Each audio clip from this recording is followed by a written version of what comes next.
Bienvenue dans le podcast de ceux qui veulent créer un système au service de leur liberté. Je partage avec toi des idées pour vivre de ce qui te passionne, des conseils pour simplifier ton quotidien, être plus efficace et accomplir davantage, des opinions pour penser différemment, sortir du moule et vivre selon ses propres termes. Le podcast est disponible sur toutes les plateformes, pense à t'abonner pour ne rien rater.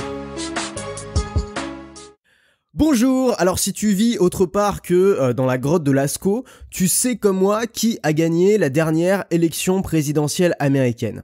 Et moi ce qui m'intéresse au-delà de juger les candidats, c'est d'essayer de comprendre. C'est d'essayer de comprendre pourquoi ça marche. C'est d'essayer de comprendre qu'est-ce qui marche.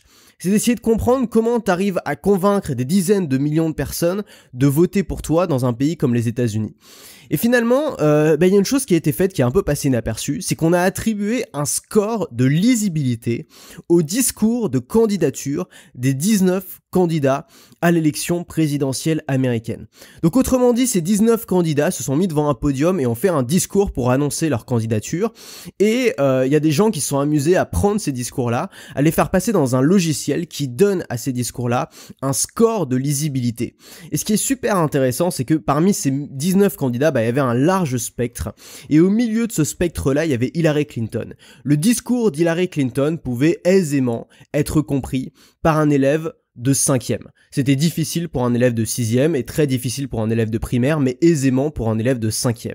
Et celui qui arrivait tout en bas de ce spectre, tu l'as peut-être deviné, c'était Donald Trump, avec un discours qui pouvait être compris facilement par un élève de CM1. Et donc c'est quoi finalement la morale de cette histoire? Est-ce que c'est que tous les Américains sont débiles, tous les Américains ont un QI d'un élève de CM1?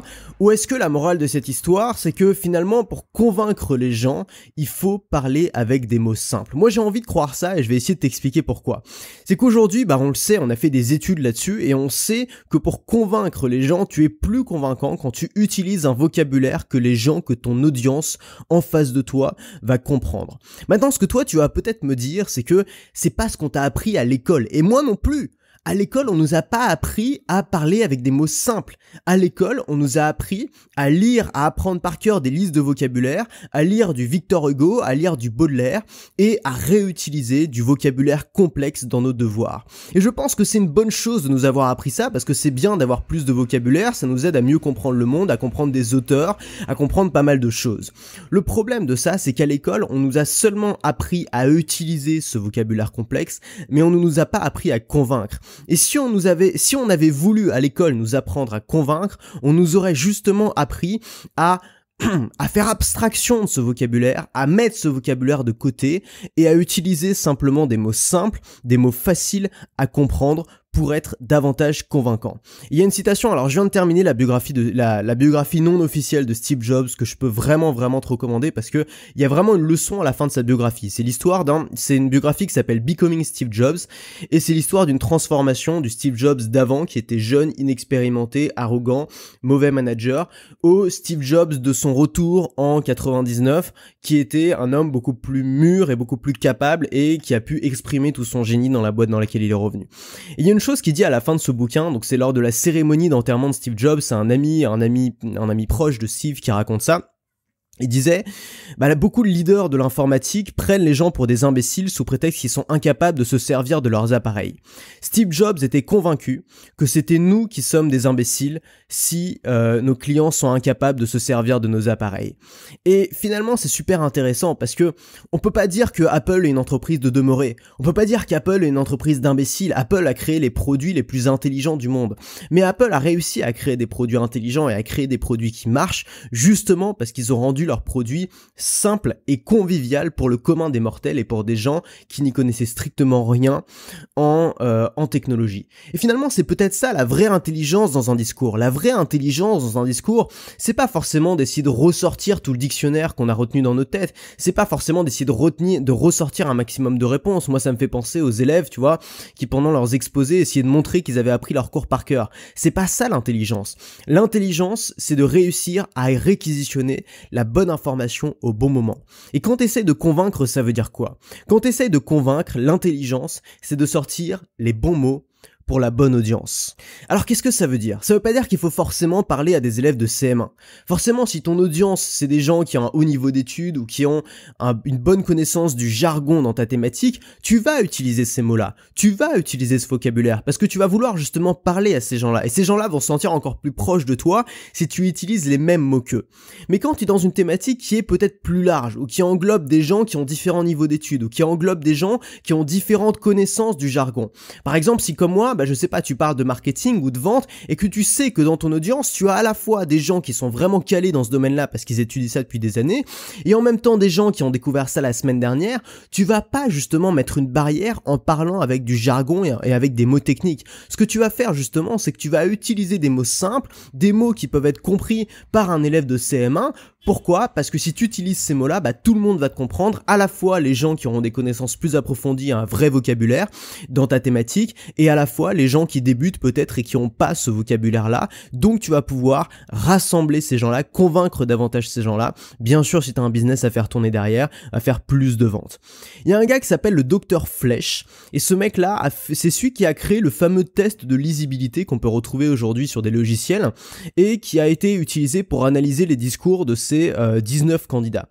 Et en partant de cet outil-là, on a sorti 4 principales choses que tu peux ajouter dans ton discours pour le rendre plus lisible, plus simple. Alors ça va être davantage des choses à enlever que des choses à ajouter. La première chose, c'est d'utiliser des mots simples. Un mot simple, c'est quoi? C'est un mot qui est court, qui est facile à lire et à prononcer, et surtout un mot que tout le monde connaît. Un mot que tout le monde connaît, un mot qui est basique. La deuxième chose, c'est d'utiliser des phrases courtes. Si tu hésites entre mettre une virgule ou mettre un point, mets un point. Fais des phrases les plus courtes possibles, c'est plus facile à lire de faire des phrases courtes que de faire des phrases longues. La troisième chose, ça va être d'utiliser des pronoms, c'est-à-dire de parler directement aux gens, et je te conseille vraiment de le faire si tu crées du contenu notamment pour des gens. Ça va être justement d'éviter d'utiliser un langage institutionnel, d'éviter d'utiliser par exemple une voix passive.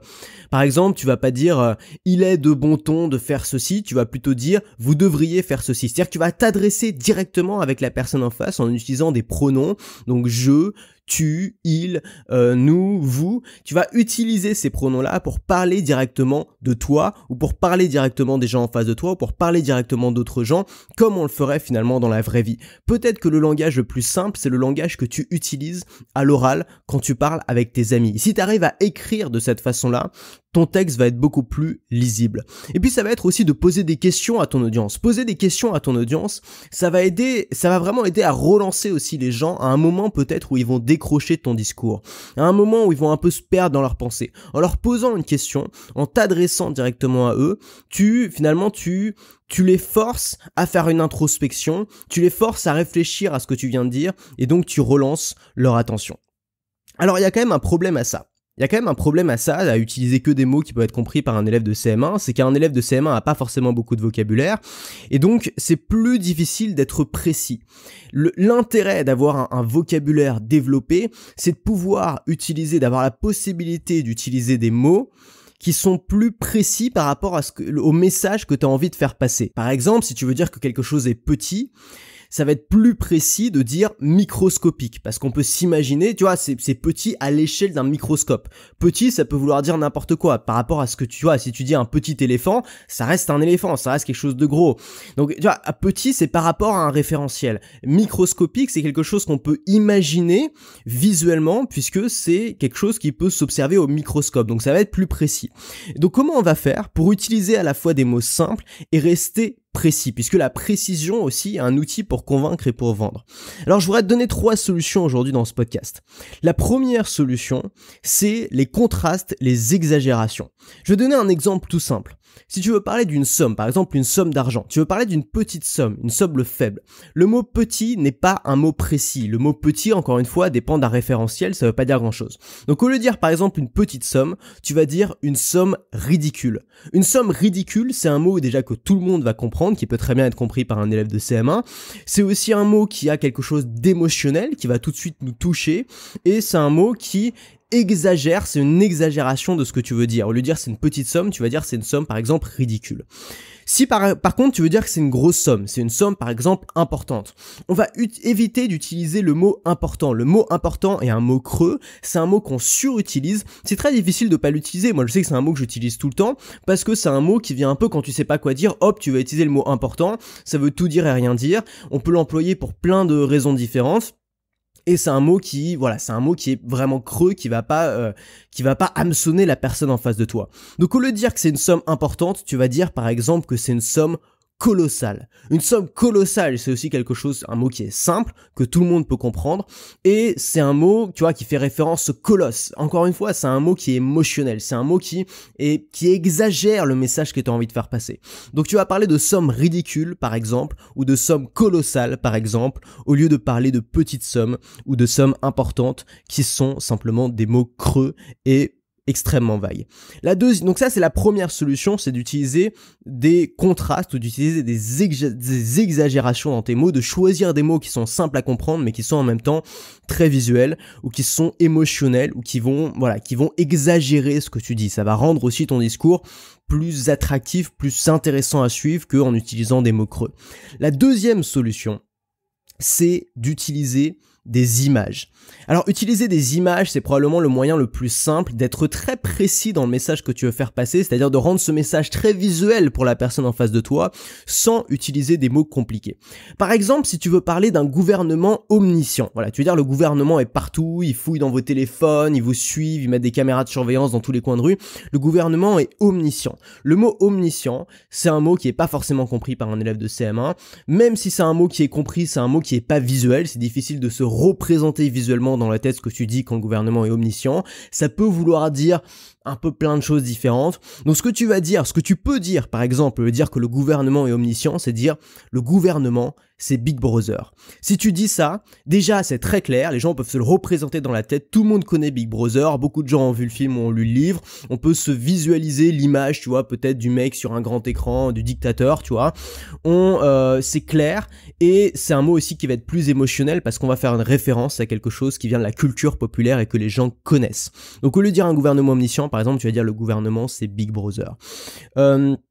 Un autre exemple, au lieu de dire par exemple, alors ça c'est un exemple que j'avais donné, tu vois, c'était une métaphore que j'avais donnée dans un podcast précédent, je parlais du fait que ça servait à rien de se battre sur les terrains dans lesquels on pouvait pas gagner d'avance.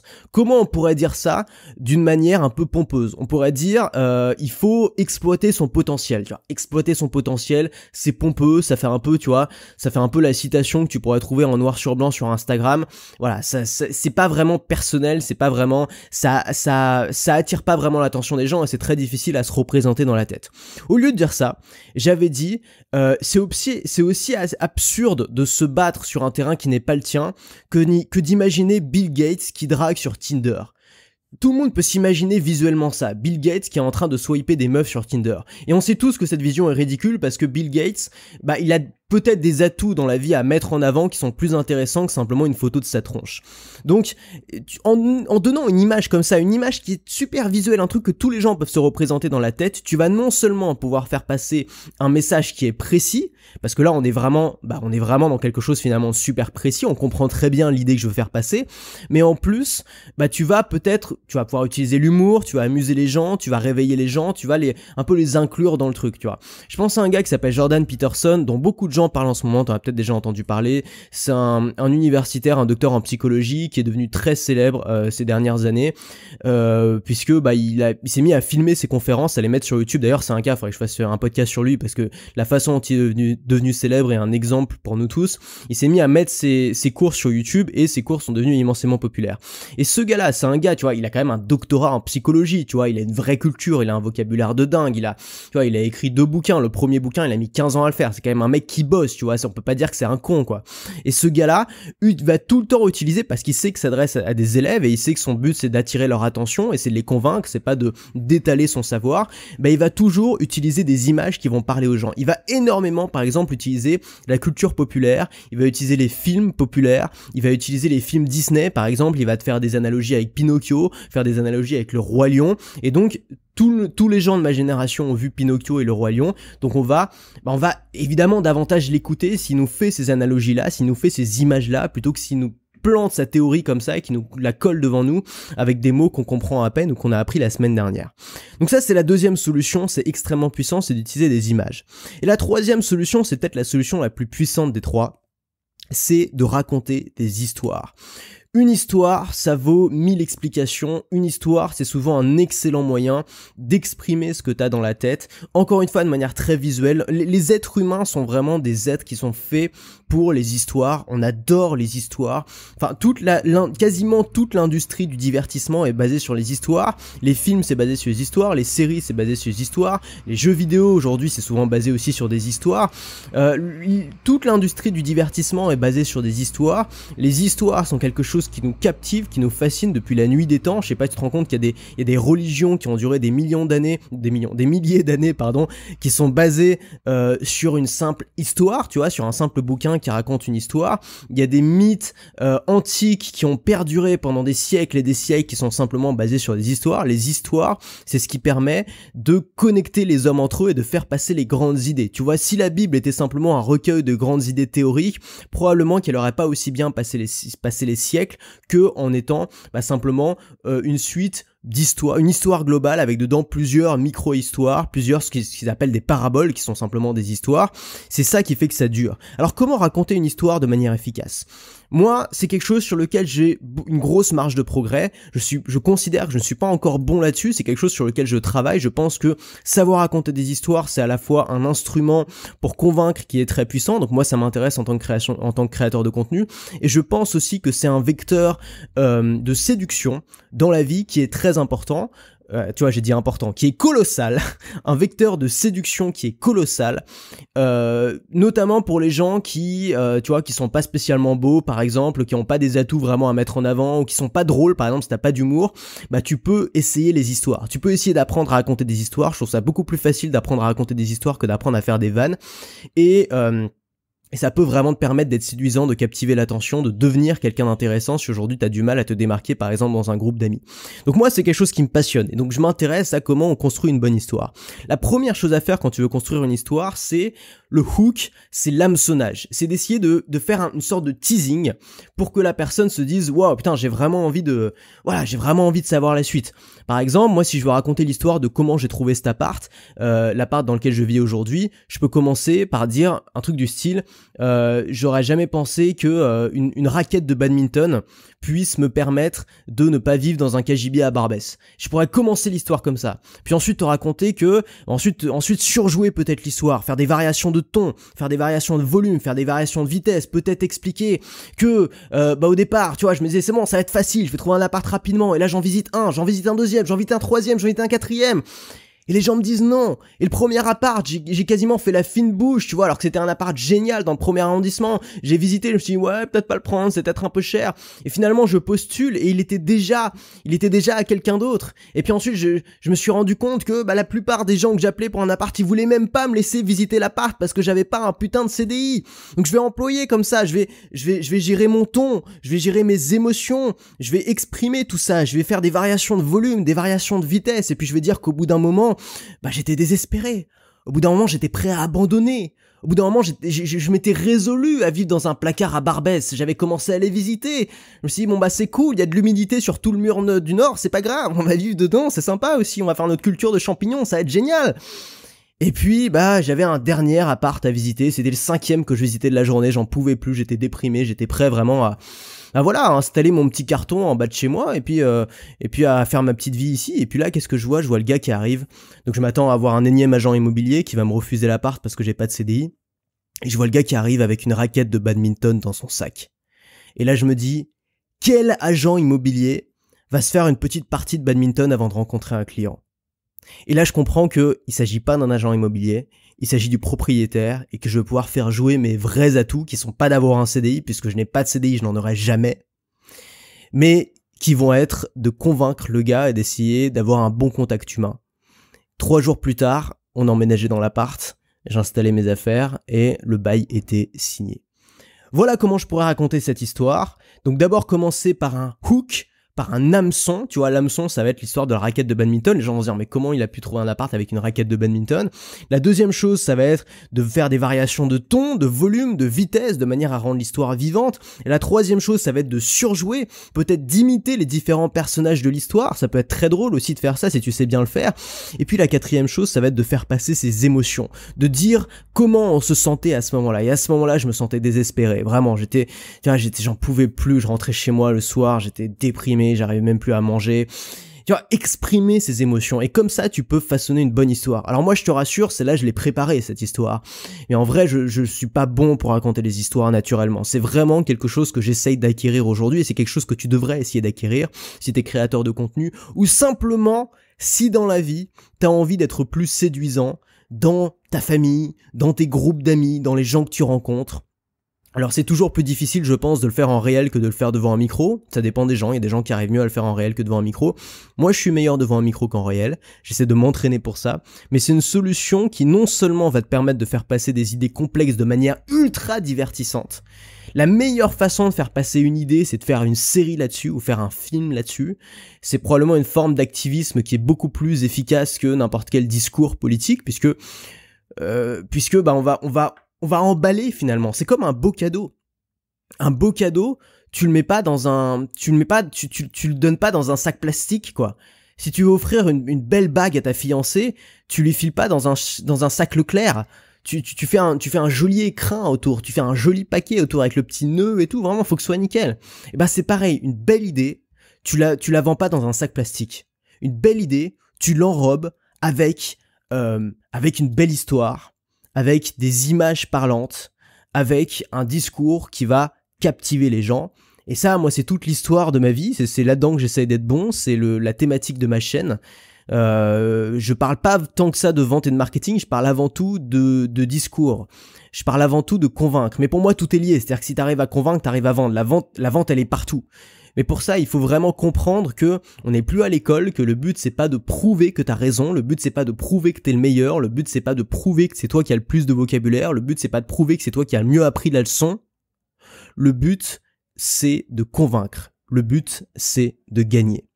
Alors il y a quelques mois, j'ai fait une petite formation que j'ai appelée Plan d'action. C'est une formation plus courte d'à peu près 40 minutes, mais qui est vraiment intense en contenu, qui s'appelle Construire un discours captivant. Ce que je t'ai donné aujourd'hui dans ce podcast, c'était un mini aperçu de ce que tu vas trouver dans cette formation, parce que dans cette formation, j'ai concentré toutes les principales choses que j'ai appris en 6 ou presque 7 ans de création de contenu aujourd'hui pour convaincre les gens, pour captiver les gens, pour fasciner les gens dans un discours et bien sûr pour faire des ventes. Alors cette formation, elle était plus à la vente, c'est-à-dire que c'était impossible de la trouver. Ce que j'ai fait, c'est que je t'ai mis un lien en dessous de ce podcast qui va t'emmener vers une autre vidéo, une deuxième vidéo qui te présente cette formation, qui fait pas que te présenter cette formation, qui t'explique justement qu'est-ce qui est à la base de cette formation, qui te donne les fondamentaux. Et à la fin de cette vidéo, si tu le souhaites, tu auras un lien qui te permettra de commander cette formation. Alors comme c'est une petite formation intense, c'est une formation qui est spéciale petit budget. C'est pas le même tarif que les formations habituelles. Donc si pour toi les formations habituelles c'est un peu élevé, là tu peux, voilà, là c'est peut-être l'occasion parce que c'est toujours les formations les plus importantes, les formations qui parlent du discours, puisque le discours est à la base de tout ton business quand t'es créateur de contenu. Donc tu vois, je peux donner des petites techniques de vente, je peux donner des petites techniques pour être bien référencé sur YouTube, ça vaudra jamais les grands principes qui sont à la base d'un grand discours. Donc, si tu veux apprendre à convaincre une audience en littéralement 20 minutes, tu vois, en un podcast, tu peux convaincre des gens de dépenser peut-être 50, 100 ou 200 euros pour acheter un de tes produits. Je sais pas si t'imagines la puissance du truc. Tu vois, c'est une arme, quoi. Il faut pas que cette arme soit entre toutes les mains parce qu'elle peut être redoutable. C'est une arme de savoir convaincre, c'est une arme qui est particulièrement fondamentale au 21e siècle. Ça va être, je pense, l'arme principale peut-être du 21e siècle. Voilà, c'est une arme qui est politique, c'est une arme qui est économique, c'est une arme qui va jouer un rôle dans tous les domaines de la société. Et ne serait-ce que pour se défendre de ça, il faut la comprendre. Et pour la comprendre, il faut se former là-dessus. Il n'y a pas de secret. Moi, je me suis formé là-dessus. J'ai travaillé pendant des années et des années pour développer justement ma compréhension de ce trait de la psychologie qui est convaincre les gens gens et se faire convaincre. Et donc j'ai fait une formation là-dessus, j'ai fait une deuxième vidéo là-dessus. Ce que je t'invite simplement à faire, c'est de cliquer sur le lien en dessous, d'aller voir la deuxième vidéo qui est gratuite, dans laquelle tu vas déjà apprendre des choses. Et si ça t'intéresse de démarrer la formation, si tu veux démarrer la formation qui est après, t'as 48 heures pour le faire. Au bout de 48 heures, le tarif augmente. Comme d'habitude, je mets une deadline pour que, voilà, pour te pousser à l'action si t'as envie de le faire. Ça sert à rien de repousser au lendemain pendant des jours et des jours. Donc si ça t'intéresse, t'as 48 heures pour démarrer cette formation. La deuxième vidéo est disponible tout de suite. C'est un lien vers YouTube, donc tu vas simplement arriver sur YouTube, tu vas pouvoir voir la deuxième vidéo. Je t'invite à aller la voir tout de suite. Et puis, nous on se retrouve dans cette deuxième vidéo. Et puis demain je répondrai aux questions, je pense, comme tous les samedis. J'ai reçu pas mal de questions sur le répondeur. À demain et à tout de suite dans la deuxième vidéo. Si cet épisode t'a plu, pense à laisser un avis sur Apple Podcast. Ça te prend 1 minute, tu n'auras à le faire qu'une seule fois, et ça m'aide énormément à me faire connaître. Si tu veux continuer à te poser des questions avec moi, bien sûr, abonne-toi.